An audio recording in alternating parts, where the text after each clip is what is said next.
Periods time pain ഒരിക്കലും tablet എടുക്കാത്തത് ഒരു ക്രെഡിറ്റ് പോലെ പറയുന്ന ആൾക്കാരെ കണ്ടിട്ടുണ്ടോ? അതുപോലെ എത്ര പെയിൻ ഉണ്ടെങ്കിലും മക്കളെ ടാബ്ലറ്റ് എടുക്കാൻ സമ്മതിക്കാത്ത മുതിർന്നവരെയും. ഇതിന് ഗുളിക എടുക്കാൻ പാടില്ലത്രേ, അത് ശരീരത്തിന് കേടാണെന്ന്. പീരീഡ്സ് പെയിൻ അഥവാ ഡിസ്മെനോറിയക്ക് ഡോക്ടറെ ഒന്നും കാണണ്ടെന്ന് പറയുന്നവരോട് അത് പ്രൈമറി ആണോ സെക്കൻഡറി ആണോ എന്നെങ്കിലും അറിയണ്ടേ?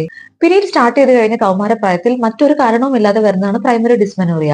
ഫാമിലി ഹിസ്റ്ററി, അമിതവണ്ണം, ഹെവി ഫ്ലോ ഒക്കെ ഉണ്ടെങ്കിൽ ശക്തിയും കൂടാം.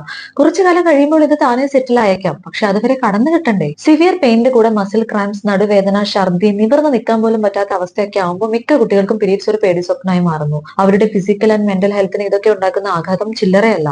ഗേൾസ് സ്കൂൾ ആബ്സെൻസിന് ലോകത്തെ ഏറ്റവും പ്രധാന റീസൺ ഡിസ്മെനോറിയ ആണെന്ന് തന്നെ മനസ്സിലാക്കാം ഇതിന്റെ ഒരു സോഷ്യൽ ഇമ്പാക്ട്. പലപ്പോഴും ഒരു ഡോക്ടറുടെ ഹെൽപ്പോടെ psychology counselling, meditation, yoga, exercise, ആവശ്യത്തിന് ടാബ്ലറ്റ്സ് ഒക്കെ ഇതിന് നല്ല റിലീഫ് കൊടുക്കാറുണ്ട്. അയ്യോ, ടാബ്ലറ്റ് എടുത്ത അടുത്ത നിമിഷം കിഡ്നി പോവില്ല എന്നല്ലേ? ഇല്ല കേട്ടോ. ഒരു ഡോക്ടറുടെ സൂപ്പർവിഷനിൽ ആവശ്യത്തിന് മാത്രം എടുത്താൽ അത്രയും സേഫ് ആൻഡ് ഇഫക്റ്റീവ് മെഡിസിൻസ് ആണിവ. മാസത്തിൽ 2 3 ടാബ്ലറ്റ്സ് എടുക്കുന്നത് വഴി നിങ്ങൾക്ക് ഒരുപക്ഷെ തിരിച്ചു കിട്ടുന്നത് നിങ്ങളുടെ ചിരിയും, നഷ്ടപ്പെടേണ്ട ക്ലാസും, പോസിറ്റിവിറ്റിയും, ക്വാളിറ്റി ഓഫ് ലൈഫും ഒക്കെ ആവും. അതൊക്കെ എന്തിനു മറ്റുള്ളവർക്ക് വേണ്ടി വേണ്ടെന്ന് വെക്കുന്നു? ഇനി ടാബ്ലറ്റ്സിൽ റിലീഫ് കിട്ടുന്നില്ലെങ്കിൽ അതൊരു പക്ഷേ സെക്കൻഡറി ഡിസ്മെനോറിയ ആവാം. അത് പത്തോളജിക്കൽ ആണ്, അതായത് ഒരുപാട് ഗർഭാശയ രോഗങ്ങളുമായി ബന്ധപ്പെട്ട് വരുന്നതാണിത്. സാധാരണ 30 വയസ്സിന് ശേഷമാണ് ഇവ കാണുന്നത്. കാരണം കണ്ടുപിടിക്കാൻ ഒരു ഡോക്ടറെ കണ്ടേ പറ്റൂ. ഇത്തരം കണ്ടീഷനിൽ ഈവൻ പെയിൻ ഉള്ള ടാബ്ലറ്റ്സിന് പോലും പലപ്പോഴും റിലീഫ് കൊടുക്കാൻ പറ്റാറില്ല.